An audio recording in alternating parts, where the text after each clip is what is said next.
नमस्कार.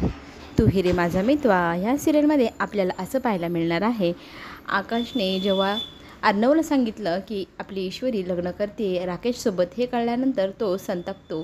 मी काय करू, ती लग्न करते तर आपल्याला काही कामधंदे नाही का, तू तुझं काम कर आणि ऑफिसला जा, मीही माझा आवरतो आणि ऑफिसमध्ये पोहोचतो, असं रागारागाने तो आकाशला बोलतो. आणि आकाश तिथून बाहेर निघून जातो. इकडे संतापलेला अर्णव सगळं काही फेकजोक करू लागतो आणि टेन्शनमध्ये बसलेला असतो. तो विचारात पडतो, आता ईश्वरीशिवाय आपण आपलं आयुष्य कसं जगायचं, आता हे विचार करायला हवं, तिचा विचार सोडायला हवा. आजीला हे वचन त्याने दिलेलं असतं. इकडे काही वेगळी अवस्था ईश्वरीची नसते. ईश्वरीने लग्नाला होकार तर दिला आहे, पण का कुणास ठाऊक तिच्या मनात कसली तरी चुरचूर लागलेली असते. ती शांत तिथे बसलेली असते विचार करत.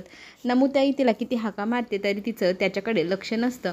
आणि मग नम्रता तिला विचारते, तुला नक्की झालं आहे काय, तुझं कशातच लक्ष लागत नाही आहे. तर ती म्हणते, नाही ताई, काही झालेलं नाही. मग तू एवढा विचार का करतेस, तुला राकेशजींशी लग्न करायचं नाही का? तेव्हा ती म्हणते, नाही, आईबाबांनी घेतलेला निर्णय योग्यच आहे, तसं काही नाही गं, मी फक्त माझं बसले. मग आज तू काय करायचं ठरवलं आहे असं म्हटल्यानंतर तर ती बोलते, ऑफिसला जाईल आणि आपलं रोजचं काम करेल आणि ऑर्डर आल्या का चेक करण्यासाठी नम्रता मोबाईल बघत असते. त्यात तिला 5 स्टार रेटिंग आलेली दिसते आणि आपल्या ह्या ईश्वरी स्वीटला 5 स्टार रेटिंग मिळाल्याबद्दल खूप खूप अभिनंदन असं म्हणत तिला मिठी मारते.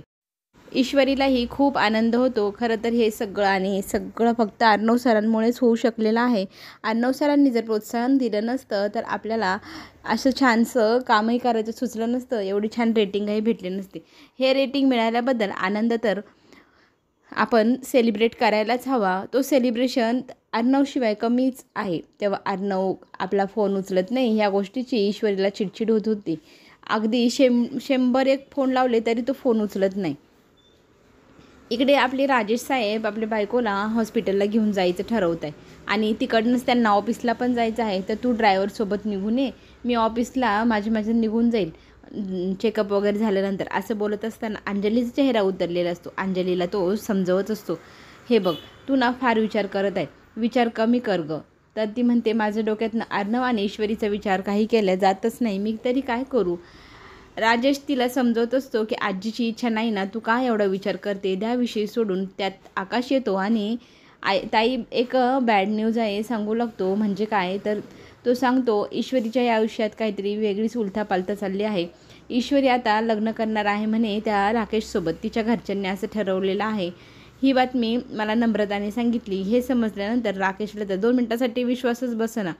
तू काय बोलतोय म्हटल्यानंतर पुन्हा एकदा तो विचारतो आणि तिच्या घरच्यांनी त्या राकेशसोबत तिचं लग्न ठरवलं आहे असा निरोप पुन्हा एकदा राकेशने ऐकल्यानंतर, नक्की का, असं म्हणत तो आनंद व्यक्त करू लागतो. आणि अंजलीला त्याच्या चेहऱ्यावरचा आनंद पाहून असं वाटतं, हा काय इतका आनंदी आहे.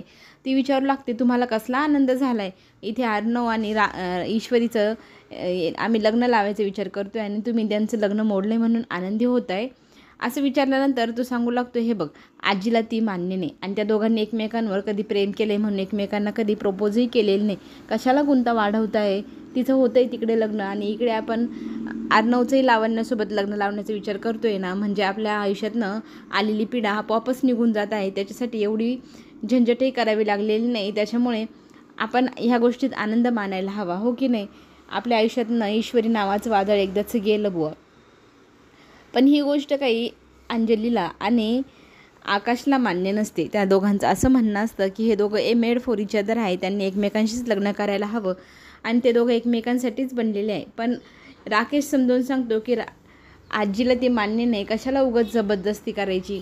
त्यातली त्यात त्या दोघांनाही एकमेकांबद्दल काय वाटतं त्यांनी अजून एकमेकांना सांगितलं तरी आहे का, तुझ्या भावाने तरी तुला सांगितलं आहे का, असं विचारत असतानाच त्याला एक कॉल येतो. कॉल असतो तो ईश्वरीच्या वडिलांचा. मग तो फोन कट करतो. 2-3 वेळा त्यांनी फोन केल्यानंतरही तो फोन उचलत नाही आणि मनातले मनात म्हणत असतो, इतकी महिने मी मेहनत केली त्या मुलीला पटवण्यासाठी, आता थोडीशी मेहनत तुम्हालाही करावीच लागेल. आता मीही थोडंसं त्यांना सतवेल, हो की नाही, म्हणजे कसं माझा बदला पूर्ण होईल आणि माझी इंदोरी जिलेबी आता मला मिळणार, ह्या गोष्टीनेही त्याला खरंच खूप आनंद होत असतो, पोटात गुदगुल्या होत असतात.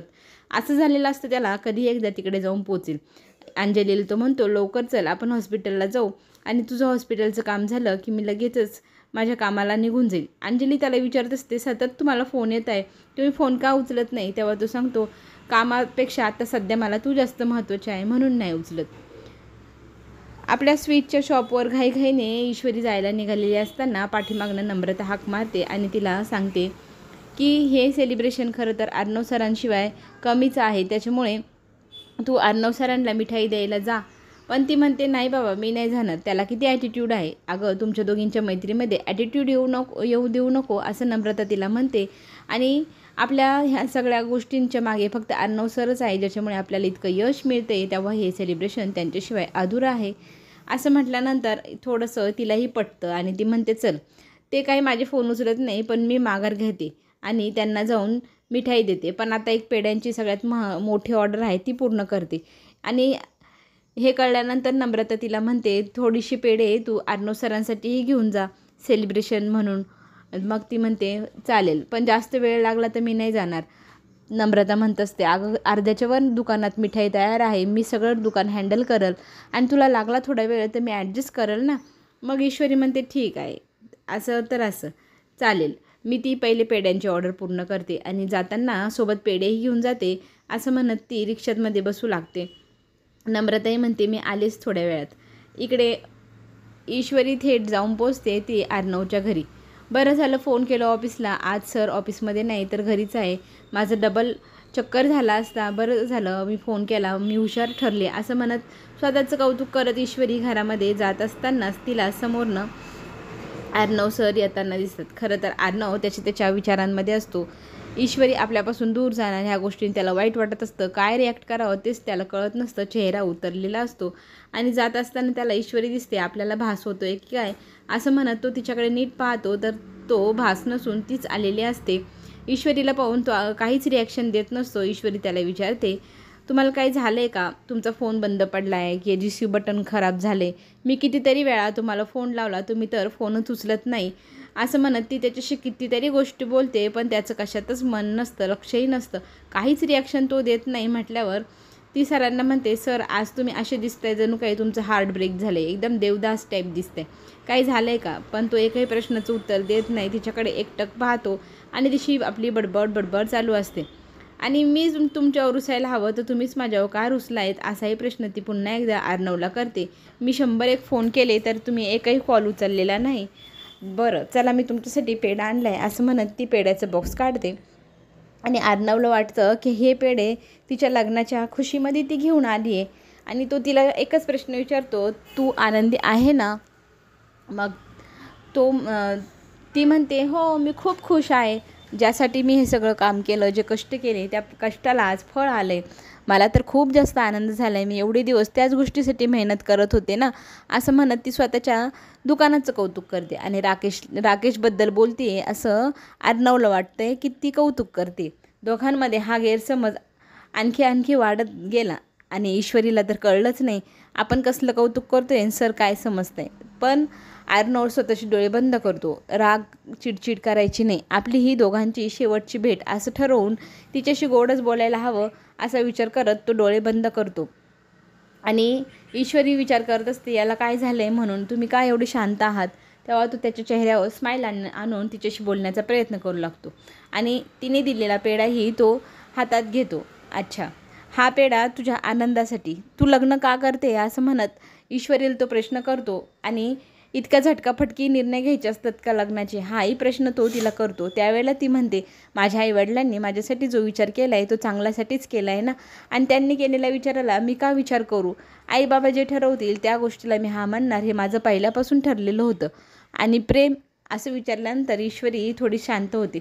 प्रेम मी कुणावरही केलेलं नाही, त्यामुळे आई बाबा जे सांगतील, ज्याच्याशी लग्न करायला लावतील त्याच्याशीच लग्न करणार, म्हणून तर मी लग्नाला होकार दिले असं म्हणत ती तिच्या मनातलं सांगू लागते.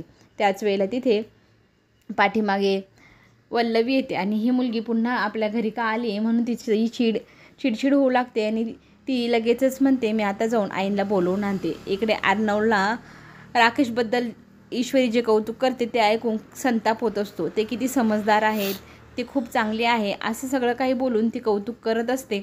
आणि वल्लवी ते सगळं ऐकते आणि बरं झालं ह्या दोघांमध्ये वाद चालू आहे, भांडण चालू आहे, म्हणजे हे लवकरच एकमेकांपासून दूर जातील, आपल्याला फायदेशीरच ठरल असं म्हणत वल्लवी विचार करताना इकडे ईश्वरी आणि अर्णवमध्ये वाद वाढत चाललेला असतो. अर्णवच्या तळपायाच्या आग मस्तकाला जात असते. राकेशचं इतकं कौतुक. राकेश कधी कुणावर राग भरत नाही. त्यांचं लहानपण आणि माझं लहानपण, आम्ही अनाथ असेच गेले, त्याच्यामुळे आम्ही दोघं एकमेकांना समजून घेऊ शकतो. ते खूप चांगले आहे. त्यांच्या चेहऱ्यावर आजपर्यंत मी एकदाही राग पाहिलेला नाही. नेहमी ते आनंदी असतात. हे सगळं ती त्यांच्याशी बोलत असताना वल्लवी आजीला घेऊन येते. आजीचा संताप होत असतो ह्या मुलीला इथे पाहून, पण ती अर्णवला व्यवस्थित सांगत असते की अर्णव, राकेश चांगला मुलगा आहे, माझ्या आईवडिलांनी चांगला निर्णय घेतला आहे, त्यांच्या निर्णयाला मी होकार दिले. हे ऐकल्यानंतर अर्णव हसू लागतो. अर्णवला हसताना पाहून ईश्वरी त्याला विचारते, तुम्ही का हसताय, काय झाले का? मग तो तिला म्हणतो, आता तू मला तुझ्या खुशीचा आनंदाचा पेढा दिला, आता तू माझ्यातर्फेही एक पेढा खा. आणि हा पेढा कसला, तर तुला सगळ्यात मोठी ऑर्डर आज मी देणार आहे. आता ही ऑर्डर कसली विचारल्यानंतर, आनंद कसला आहे विचारल्यानंतर अर्णव सांगू लागतो, माझ्या लग्नाचा, लावण्याशी मी लग्न करण्याचा निर्णय घेतला आहे आणि आमच्या लग्नात जी सगळ्यात जास्त ऑर्डर मिळणार मिठाईची ती तुझ्याच दुकानाला, आणि तूच ती सगळी ऑर्डर पूर्ण करायची असं म्हणत तो तिला पेढा खा म्हणू लागतो. हे ऐकल्यानंतर ईश्वरीलाही खूप मोठा धक्का बसतो. घरातल्यांना सगळ्यांना खरं तर खूप आनंद होतो. नकळतपणे लावण्याशी लग्नाला होकार दिल्याने आजीलाही आनंद झालेला असतो. आणि ही मुलगी आपल्या मुलासाठी योग्य नाही, तिची पत्रिका जुळलेली नाही, त्याच्यामुळे ती आपल्या आयुष्यातनं निघून गेली, ह्या गोष्टीचाही आनंद आजीला होतो. अर्णव फार रूडली तिच्याशी बोलतो आणि ईश्वरी तिथून निघून जाते. लावण्याला हे जेव्हा कळतं तेव्हा ती अर्णवला विचारले ते, तू नक्की माझ्याशी लग्न करशील? मग तो तिला म्हणतो, लग्न तर करेल, पण प्रेम कधी करू नाही शकणार. लग्न आणि प्रेम ह्या दोन वेगवेगळ्या गोष्टी आहे. तुला फक्त लग्न करून मी मिळेल, माझं प्रेम नाही. हे ऐकल्यानंतर खरं तर लावण्याच्या चेहऱ्यावरचा रंग सुडून गेला. हे वाक्य ऐकल्यावरती तिला काय बोलावं काही सुचेना, पण ठीक आहे, लग्न तर लग्न, आज लग्न करेल, उद्या मी त्याचं प्रेमही मिळवेल असा विचार करून लावण्य त्या सगळ्या गोष्टींना मान्यता देते आणि त्यांनी दिलेल्या अटीही ती मान्य करते. आता पुढे जे काय होईल ते पाहायला सगळ्यांनाच आवडणार. चला तर मग पुढे येणाऱ्या ट्विस्टसाठी सगळेजण तयार राहा. ऐश्वर्या आणि अर्णवच्या ह्या दुराव्यात कसा प्रेम निर्माण होते हे आपण सगळेजण पाहू. धन्यवाद.